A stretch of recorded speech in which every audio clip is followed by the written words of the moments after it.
اب یہ ہے کہ دو باتیں یہاں میں نے لکھی ہیں. ایک یہ کہ یہ جو کلمہ طیبہ ہے، پاکیزہ کلمہ، اس کو طیبہ اس لیے کہتے ہیں کہ یہ دل کو طیب کر دیتا ہے، اور جس دل میں یہ نہیں تو وہ نجس ہے. انما المشرکون نجس. تو اس لیے اسی لا الہ الا اللہ کا نام کلمہ طیبہ قرآن پاک میں. جیسے فرمایا الم ترى کیف ضرب اللہ مثلا، کیا نہیں دیکھا تو نے کیسے بیان کی اللہ نے، مثلا مثال، کلمتن طیبتن پاکیزہ کلمہ کی، کشجرۃ طیبہ جیسے پاکیزہ درخت ہے، اصلھا ثابت جڑ اس کی، ثابتن گہری ہے، گڑی ہوئی ہے، وفرعھا فی السماء اور شاخیں اس کی آسمان میں ہیں، لاتا ہے پھل اپنے، کل حین ہر وقت پھل لانے کا، بِإِذْنِ رَبِّهَا اپنے رب کے اذن سے، یضرب اللہ الامثال للناس بیان کرتا ہے اللہ مثالیں واسطے لوگوں کے تاکہ وہ غور و فکر کریں. تو اللہ فرماتے ہیں اس کلمہ توحید کی مثال شجرہ طیبہ کی ہے، اور شجرہ طیبہ کے آگے تین اوصاف ذکر کیے. ایک وصف یہ ہے کہ شجرہ طیبہ وہ ہوتا ہے کہ جس کی جڑیں زمین کی گہرائی کے اندر گڑی ہوئی ہوں، ثابت اندر گڑی ہوئی ہوں. دوسرا وصف یہ ہے کہ اس کی شاخیں بلند ہوں. تیسرا وصف یہ ہے کہ اس کا پھل اور نفع دائمی ہو. تو یہ مثال ہے توحید کی. یہ یاد رکھنا کیسے کہ دل اللہ نے فطرت ایسی بنائی انسان کی کہ صرف کلمہ توحید ہی ایسی چیز ہے کہ جو دل کی زمین کی گہرائی میں اترتا ہے. مشرک ہوتا ہے کچا ہوتا ہے، شرک اوپر اوپر رہتا ہے، الہاد اوپر اوپر رہتا ہے، اور توحید کا اصل جو مرکز ہے وہ فطرت ہے، اور توحید کی جڑیں ان کو قبول کرتی ہے دل کی زمین. اس لیے فرمایا جس کی مثال درخت شجرہ طیبہ کی ہے. تو کوئی چیز بھی دل قبول نہیں کرتا سوائے توحید کے، کیونکہ تمہاری جبلت ہی توحید پہ ہے. اور جب توحید دل میں آتی ہے تو یہ دل کی اصل غذا، اصل جبلت اور اصل فطرت کے مطابق چیز ہے. اس لیے دل کی گہرائی میں توحید ہی اتر سکتی ہے. دوسرا، جب دل کے اندر اتر جائے کلمہ توحید تو پھر اس کی شاخیں بلند رہتی ہے. جتنے جھکڑ جولے آئیں، طوفان آئیں، اس کو نقصان نہیں دے سکتے. وہ اسی طرح جھولتا رہے گا، کبھی یوں کبھی یوں، لیکن وہ رہے گا مضبوط. دنیا کا کوئی طوفان اسے توڑ نہیں سکتا. فرعھا فی السماء بلندی میں. تو ظاہر بات ہے جب اس کی وہ فرع بلند ہوگی شاخیں تو وہ اندر جڑ مضبوط ہے اور فرے سیدھی بلند ہیں، اونچی ہیں شاخیں. تو جب اونچائی پہ ہوگا تو طوفان بھی چلیں گے اور ژالہ باری بھی ہوگی، بارشیں بھی ہوں گی اور اندھیر بھی ہوگی، بلوجنے بھی ہوں گے، ہر قسم کے مصائب آتے رہیں گے. لیکن چونکہ جڑ مضبوط ہے اس لیے وہ مصائب کو برداشت کرتا رہے گا اور زیادہ مضبوط ہوتا رہے گا اور مضبوط ہوتا رہے گا، اس کو طوفان ہلا نہیں سکے گی جی، اور اس کا پھل دائمی ہوگا، اس کا چسکا پھر دائمی ہوگا، اس کا نفع دائمی ہوگا، وہ نفع عارضی نہیں ہوگا۔ نیکی تھوڑی بھی کرے گا تو نفع زیادہ ملے گا، جو بھی کرے گا پھر ضائع نہیں ہوگی۔ تو بہرحال یہ مختلف تقریریں ہیں، وہ الگ بات سے، اس کی طرف میں نہیں جا رہا، میں اس کی طرف آ رہا ہوں کہ یہ کلمہ طیبہ کیا ہے۔ قرآن نے جو کہا کلمہ طیبہ، تو اب ذرا یہ اہل ذوق کے لیے تھوڑی لمبی عبارتیں لکھی ہیں، میں وہ پڑھ نہیں رہا، یہ صرف علماء حضرات کی توجہ کے لیے ہیں۔ آگے ذرا میں نے جو تقریر کی ہے وہ بھی ساری آ گئی۔ مراد اس سے کیا ہے؟ ہی کلمۃ الاخلاص لا الہ الا اللہ، کلمہ طیبہ سے مراد کیا ہے؟ لا الہ الا اللہ، الا اللہ، یہی کلمہ اخلاص ہے، اسی کا نام کلمہ طیب ہے، اور یہی ہے جو اعمال کو بلند کرتا ہے، اعمال اوپر اٹھتے ہیں۔ الیہ یصعد الکلم الطیب والعمل الصالح یرفعہ، عمل صالح کو مقبول یہی توحید کراتی ہے، اوپر اٹھانے والی توحید ہے۔ اگر توحید نہیں، لا الہ الا اللہ والا یہ کلمہ نہیں ہے تو دوستو بزرگوں پھر عمل بھی قبول نہیں ہے۔ بس یہ دوسرا فہم آ رہا ہے معالم التنزیل کا، الکلمۃ الطیبہ ہی لا الہ الا اللہ، کہ کلمہ طیبہ سے مراد لا الہ الا اللہ۔ آگے زاد المسیر کا حوالہ ہے، کلمہ طیب قال المفسرون، فرماتے ہیں حضرت عبداللہ ابن عباس نے کہا ہی شہادت اللہ الہ الا اللہ۔ آگے قرطبی کا حوالہ ہے، فرمایا ابن عباس نے الکلمۃ الطیبہ تو لا الہ الا اللہ۔ آگے ذرا خیال کرنا ہے، حضرت ابن عباس کا اگلا حوالہ ہے ابن کثیر کا، کہ کیا ہے کلمہ کیا ہے؟ ثابت یقول لا الہ الا اللہ۔ اور اگلی عبارت ہے یہ کس کی ہے؟ جلالین کی ہے، کہ کلمہ طیبہ سے مراد لا الہ الا اللہ، عنوان آ رہا ہے جلالین۔ اور آگے اگلی عبارت مظہری کی ہے، کلمہ طیبہ ہی قول لا الہ الا اللہ، یہ لا الہ الا اللہ ہے۔ اور اگلا ذرا خیال کرنا، یہ آ رہا ہے کلمہ طیبہ، وہ کیا ہے کلمہ طیبہ؟ ذرا خیال کرو اور نکالو، لا الہ الا اللہ محمد الرسول اللہ ہے کہیں؟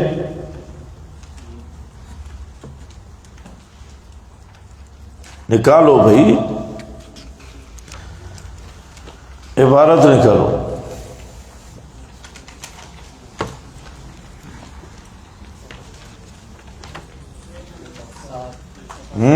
ہونا ہے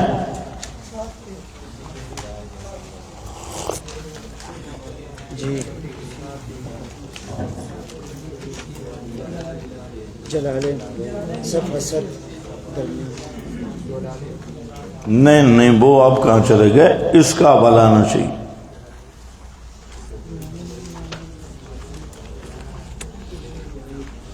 لا الہ الا اللہ محمد الرسول اللہ۔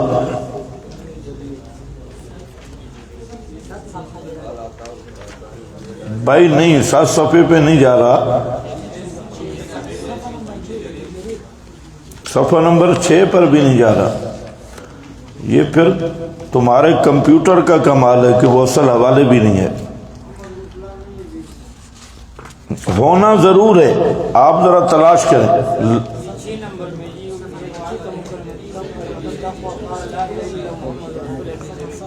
ہاں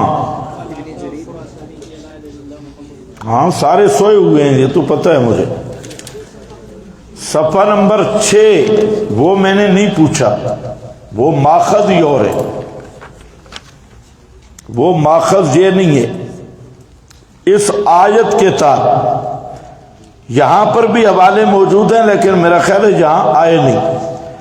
یہ جو لا الہ الا اللہ یہ عنوان کا نام ہے، اصل کلمہ پورا کیا ہے؟ لا الہ الا اللہ محمد الرسول اللہ، اس کا عنوان ہے لا الہ الا اللہ۔ یہ بات سمجھ گئے آپ میری؟ لا الہ الا اللہ یہ جو ہے، یہ آپ میں جو صوفی بیٹھے ہیں نا ان کی تھوڑی سی اصلاح کی ہے کہ آپ تقوی کس کو کہتی ہیں؟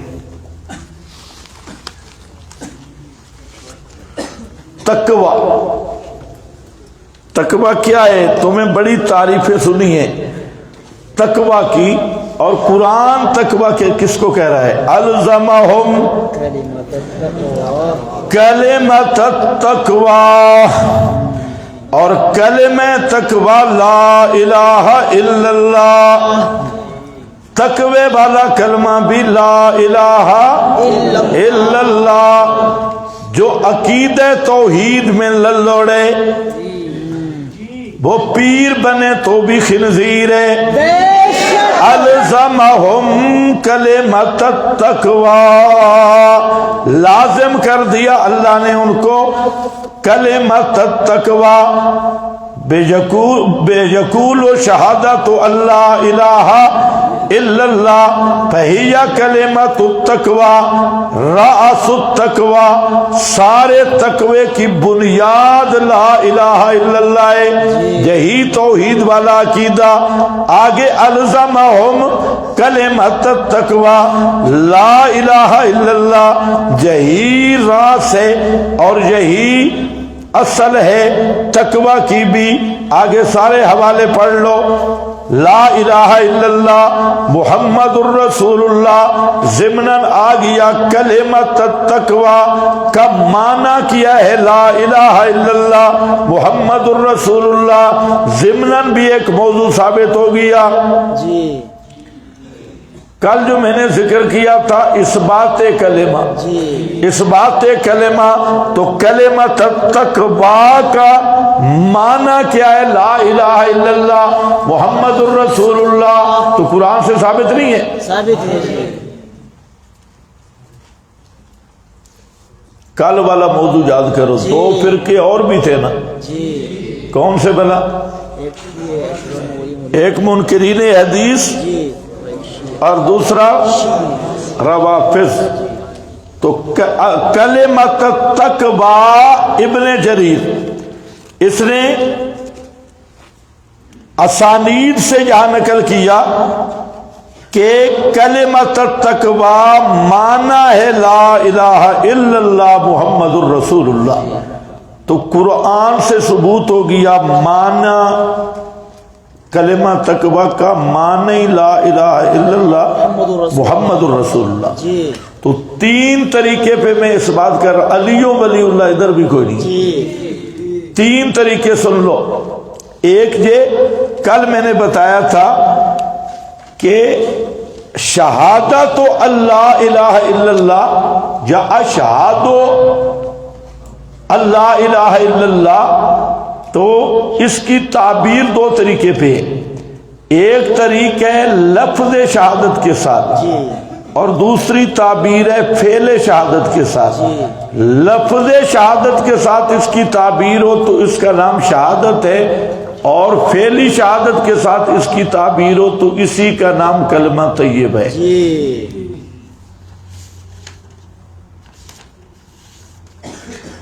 دوسرا طریقہ آ جایا کہ کلمۃ التقوی کا معنی ہے لا الہ الا اللہ محمد الرسول اللہ، تو بیان ہی یہ ہے کلمہ تقوی، تو الزمہم کلمۃ التقوی، تو جب معنی کریں گے تو کلمہ طیبہ کا اس بات ہوگا۔ دو، تیسری بات ذرا غور سے سننا ہے کہ کلمہ طیبہ یہ تواتر عملی سے ثابت ہے، تواتر عملی سے عملی سے ثابت ہے. تو بعض چیزیں تواتر عملی سے ثابت ہیں، تو جہاں تواتر عملی ہے تو وہاں پھر بک بک کرنے کی ضرورت نہیں. 3 طریقوں پہ میں نے بات کی ہے، اس لیے کی ہے بڑے بڑے حضرات نے اس پر گفتگو کی ہے کلمہ طیبہ کے اس بات پہ منکرین کے خلاف، لیکن کوئی بھی تسلی بخش جواب نہیں آیا. میں نے 3 جواب دیے ہیں، اگر آپ کو سمجھ آ جائے تو فابہا، نہ آئے تو فابہ ہو، تو یہ کہیں نہیں، پھر فابہ ہو. میں نے آپ کے سامنے یہ ذکر کیا ہے کہ پہلا طریق کہ بات تو کیا کھڑی ہے، لا الہ الا اللہ محمد الرسول اللہ، اس کی تعبیریں 2 ہیں، ایک لفظ شہادت کو ذکر کر کے، ایک حذف کر کے. جی تو جب حذف کریں گے تو وہ فعلی عملی شہادت ہو جائے گی، اور ذکر کریں گے تو قولی شہادت، لفظی شہادت ہوگی. تو لفظاً لفظ شہادت یا اشہادوں کو حذف کریں تو مقصود تو وہی ہے لا الہ الا اللہ محمد الرسول اللہ. وہ تواتر سے ثابت ہے، تواتر لفظی سے ثابت ہے، اور حذف کر کے یہ کیا بنے گا، تواتر عملی سے ثابت ہوگا، اور ہوگا یہی بغیر لفظ شہادت کے لا الہ الا اللہ محمد الرسول اللہ. اور پھر میں نے کہا یہ تھوڑی باریک بات ہے، آپ کو سمجھ آئے نہ آئے، کہ کلمۃ التقوی کا معنی صحابہ سے لے کے نیچے تک یہی کیا گیا، لا الہ الا اللہ محمد رسول اللہ. تو جب کلمۃ التقوی کے معنی میں یہ کلمہ موجود ہے تو اس کا ثبوت قرآن سے بھی ہو گیا. جی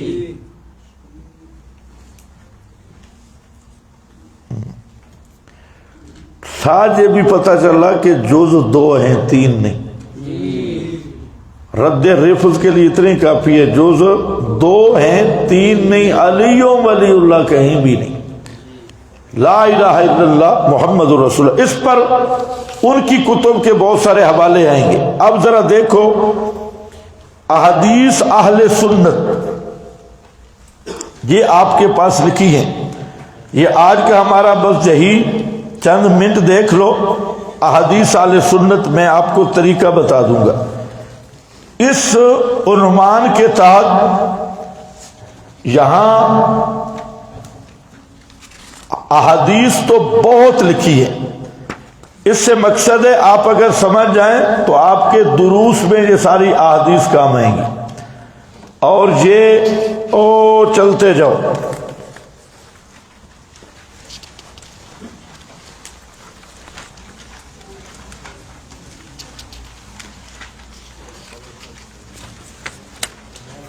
روایات الشیعہ سے پہلے تک صفحہ 14 سے آگے روایات الشیعہ شروع ہو رہی ہے.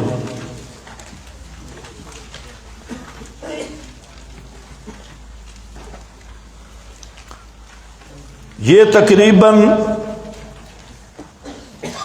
26 احادیث بن رہی ہیں.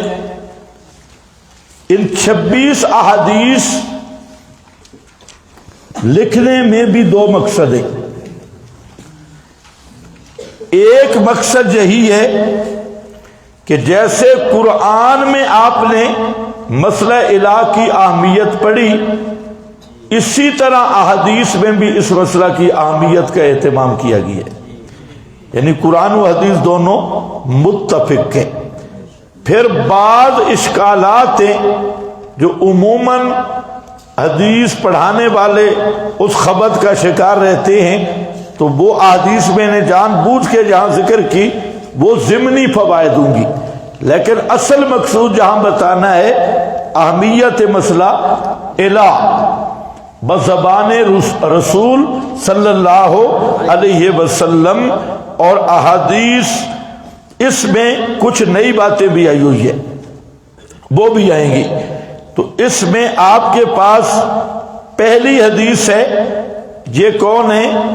حضرت عدی بن خیار کی، انہو قال بینما رسول اللہ صلی اللہ علیہ وسلم جالس، ایک دفعہ رسول اللہ صلی اللہ علیہ وسلم تشریف فرما تھے لوگوں کے درمیان، اذ جاءہ رجل، آپ کے پاس اچانک ایک آدمی آ گیا، فسارہ، آپ سے اس یہ راز میں بات کی، فلم یدرا ما سارہ بہ، نہیں معلوم ہو سکا جو اس نے آپ سے کان میں بات کی، حتیٰ جہر رسول اللہ صلی اللہ علیہ وسلم، حتیٰ کہ جار کیا رسول اللہ صلی اللہ علیہ وسلم نے، فَإِذَا هُوَ يَسْتَأْذِنُهُ فِي قَتْلِ رَجُلٍ مِّنَ الْمُنَافِقِينَ، وہ آدمی آپ سے اجازت مانگ رہا تھا ایک منافق آدمی کے قتل کرنے کی،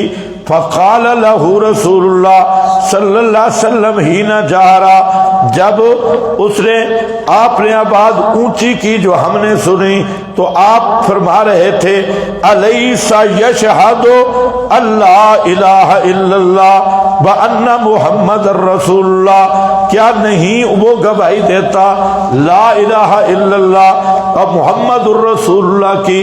فقال الرجل بلا، اس آدمی نے کہا جی کیوں نہیں، بلا شہادت لہو، فقالا، اس نے کہا اس کی شہادت کا اعتبار نہیں، فقال رسول اللہ صلی اللہ علیہ وسلم لیس یصلی، کیا وہ نماز نہیں پڑھتا؟ قال بلا بلا صلاۃ لہو، نماز پڑھتا ہے لیکن اس کی نماز نہیں، فقال اولئک الذین نہانی، یہ وہ لوگ ہیں اللہ نے مجھے منع کیا ہے ان سے، یعنی ان کے قتل کرنے سے اللہ نے مجھے منع کیا ہے۔ تو اس حدیث میں کیا ہے؟ دو باتیں، ایک یہ کہ لا الہ الا اللہ کی شان یہ ہے کہ اس کے قائل کا قتل منع ہے، دوسرا اس حدیث کا معنی غلط سمجھا گیا ہے جو آپ یہاں میں لائے، اس لیے آج کل مشہور کیا ہے، کلمہ گو کو کافر نہ کہو، وہ کافر نہیں ہے، یہ بہت بڑی غلطی ہے۔ اس پر پیش کیا جاتا ہے منافقین کے اعمال، جیسے اس حدیث میں آیا جو شبوں کا وجہ بنتا ہے، وجہ شبوں مفتیان کرام کے لیے۔ تو یہاں دو باتیں، ایک بات یہ ہے کہ منافقین کو قرآن نے کافر کہا ہے، وہ کلمہ گو تھے لیکن قرآن نے انہیں کافر کہا۔ ایک تو ما ہم بے مومنین، دوسرا انہم کفروا باللہ ورسولہ۔ اور دوستو بزرگوں، جی کیا انہم کفروا باللہ ورسولہ کافر نہیں کہا؟ کہا ہے جی، بھائی وہ کلمہ گو تو تھے، تو کلمہ گو کی تکفیر اگر نہیں ہوتی تو انہم کفروا باللہ ورسولہ کیوں کہا؟ پھر قادیانی بھی کلمہ گو ہے، وہ کیوں کافر ہے؟ نمازیں بھی پڑھ رہے ہیں۔ یہ اصل میں قادیانی اعتراض ہے جو بعد میں ہمارے لوگوں نے لیا۔ قادیانی یہی احادیث پڑھ کے لوگوں کو بتاتے ہیں کہ کلمہ گو کی تکفیر نہیں، تو ہم بھی وہی کلمہ پڑھ رہے ہیں، وہی نمازیں پڑھ رہے ہیں، اسی قبلہ کو مار رہے ہیں، تو ہماری تکفیر کیوں ہے؟ تو اس لیے یہاں دو اہم باتیں سمجھو۔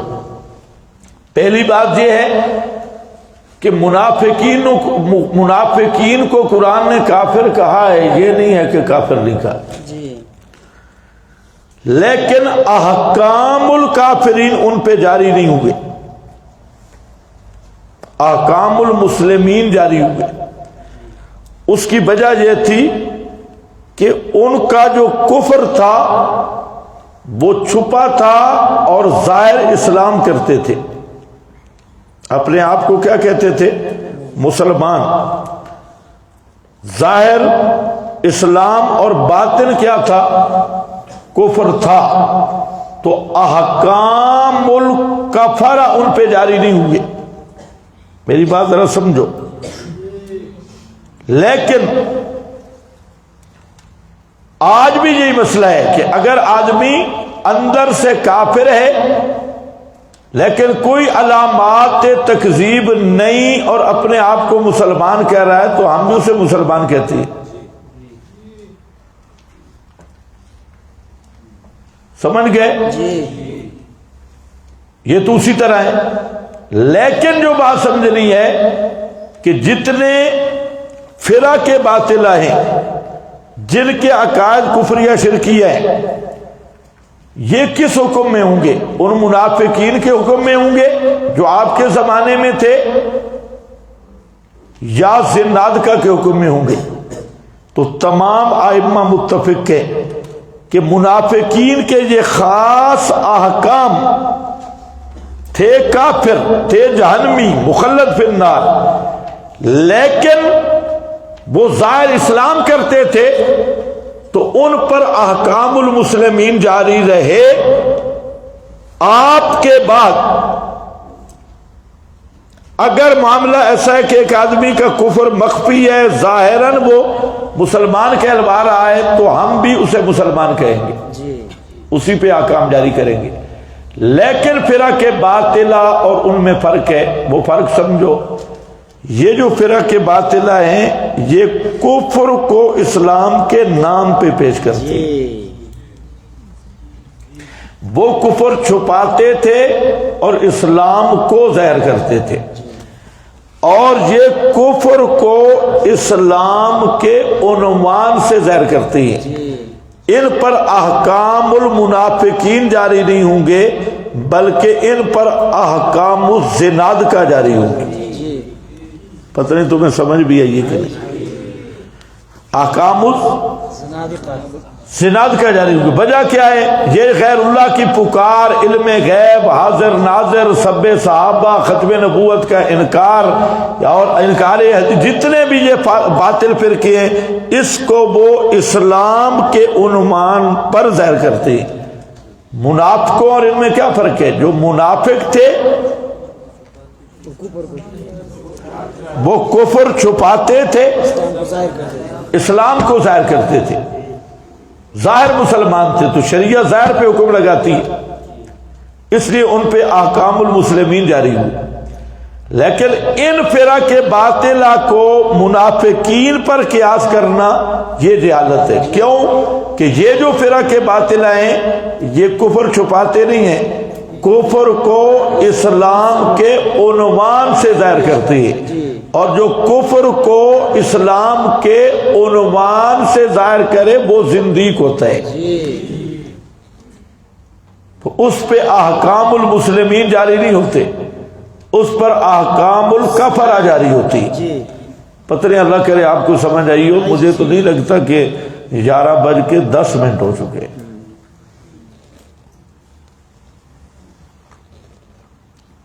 اچھی طرح سمجھو. دوسری بنیاد بھی سمجھو.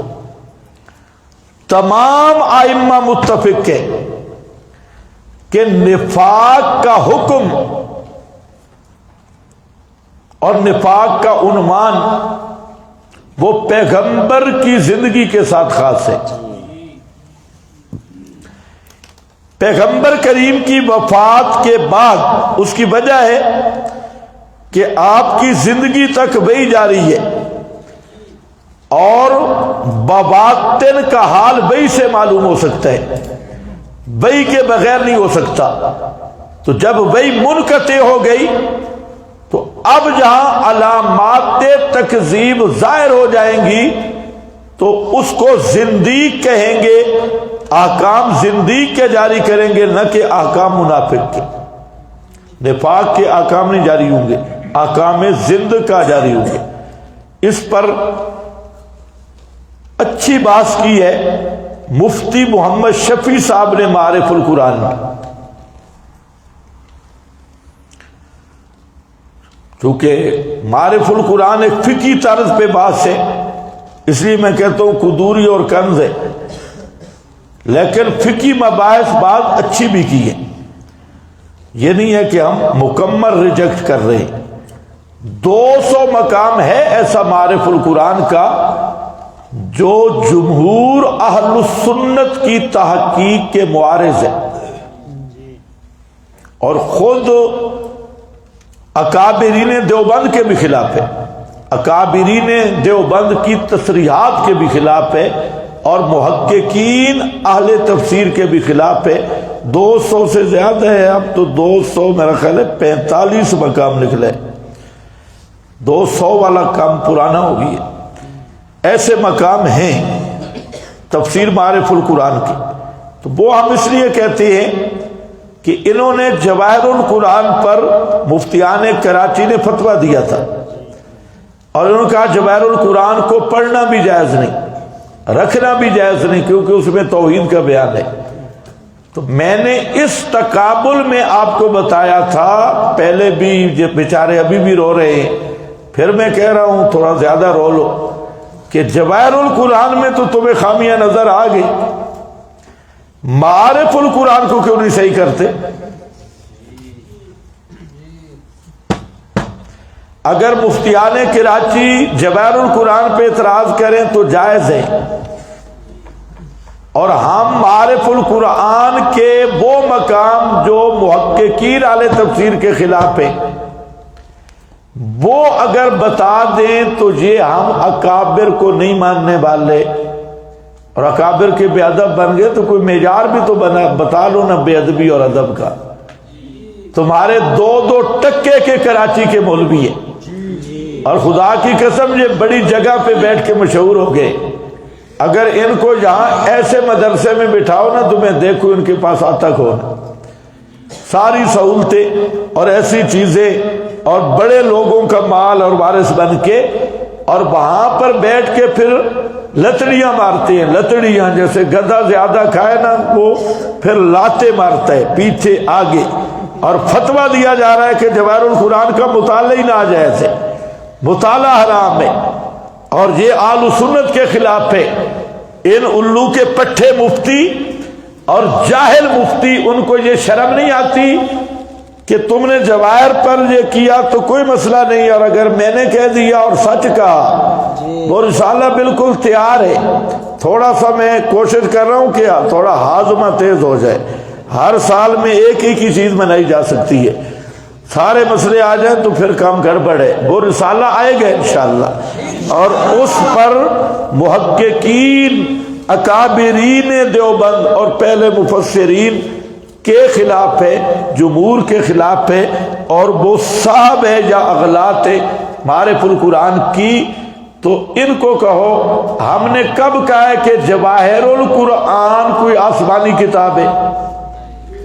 کبھی ہم نے دعویٰ کیا ہے؟ نہیں جی۔ تو انہیں شرم نہیں آتی؟ کتنی کتابیں ہیں، ترمذی آپ پڑھیں، ابن ماجہ پڑھیں، تو ان میں ضعیف روایتیں نہیں ہیں، تو اس کی تحقیق ہوتی ہے، بحث ہوتی ہے، تحقیق ہوتی ہے۔ تو اگر جواہر القرآن میں کوئی بالفرض کمزور بات آئے تو ہمارا یہ دعویٰ ہی نہیں ہے کہ یہ کوئی آسمانی کتاب ہے۔ تو یہاں اگر چند وہ چیزیں جن کو تم غلط سمجھ رہے ہو، تمہارے مزاج کے خلاف ہے، تو تم نے جواہر القرآن پہ پابندی لگا دی اور اس کا مطالعہ بھی حرام قرار دے دیا، اور اتنے تم متاثر، اور وہی بات اگر معارف میں آ جائے تو تمہیں وہ بصیر ہو جاتی، بزرگوں کی بے ادبی ہو گئی۔ تو کم از کم شیشے کے گھر میں بیٹھ کے پتھر نہیں پھینکنے چاہیے، جب پتھر واپس آتا ہے تو شیشے پیچھے ٹوٹ جاتے ہیں۔ ہاں، ابھی تو انعام الباری کی جو چیزیں وہ بھی میں نے جمع کی ہے، اس میں بھی جو رنگ لگے ہیں حدیث بزرگ بناتے ہیں، دونوں بزرگ، ایک حدیث بناتا ہے، دوسرا اس کی نقل مارتا ہے اور حوالہ بھی دیتا ہے جو دنیا کی کسی حدیث کی کتاب میں نہیں ہے۔ ہاں، خود حدیث گھڑنے کی فیکٹری بنائی ہوئی ہے۔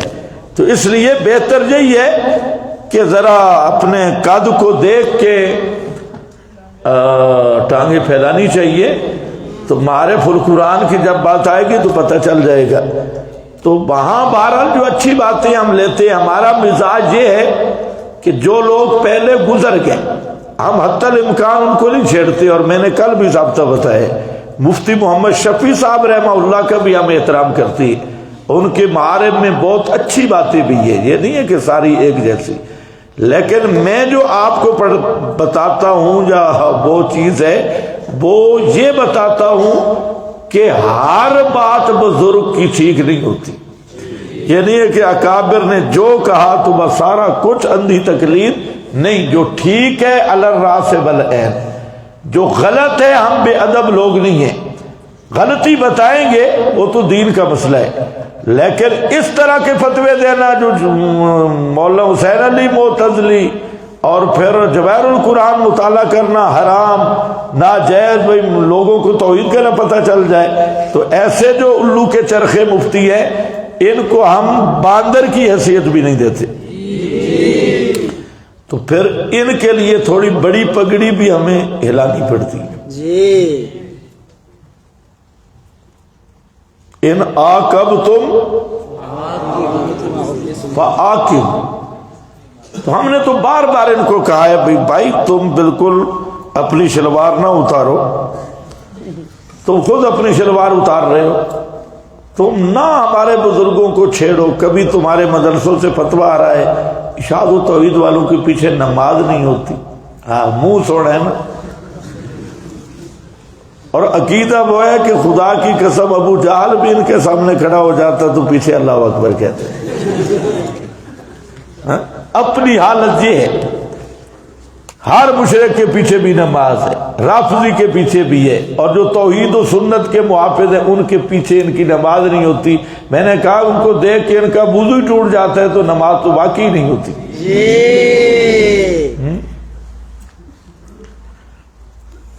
دو باتیں میں نے کی ہے. ایک میں نے آپ کو فرق بتایا، اس فرق کو سمجھو. جان بوجھ کے میں نے تھوڑی سی بات کی ہے، ذرا مشکل بات ہے، کہ منافقین اور فرق باطلہ میں فرق ہے. منافقین کفر چھپاتے اسلام کو ظاہر کرتے، اور جو فرق باطلہ ہیں اسلام کے نام پر کفر کا نام، اسلام کا نام لیبل کفر پہ لگایا ہوا ہے، کفر کو اسلام کے رنگ میں پیش کر رہے ہیں. تو دونوں میں کوئی فرق نہیں ہے جی. تو دونوں کا ایک حکم ہوگا. ہاں ریبنڈ والوں کو بھی چاہیے، اور بڑے ریبنڈ والے چھوڑو، بڑے بڑے بزرگوں کو یہ تکلیف ہوئی ہے. تو یہاں پر یہی بات آ رہی ہے کہ یہ منافق کی بات ہے. تو بہرحال جہاں اتنی بات آ گئی کہ شہادت لا الہ الا اللہ یہ قتل سے مانے ہے بشرطے کہ کفر واضح نہ ہو.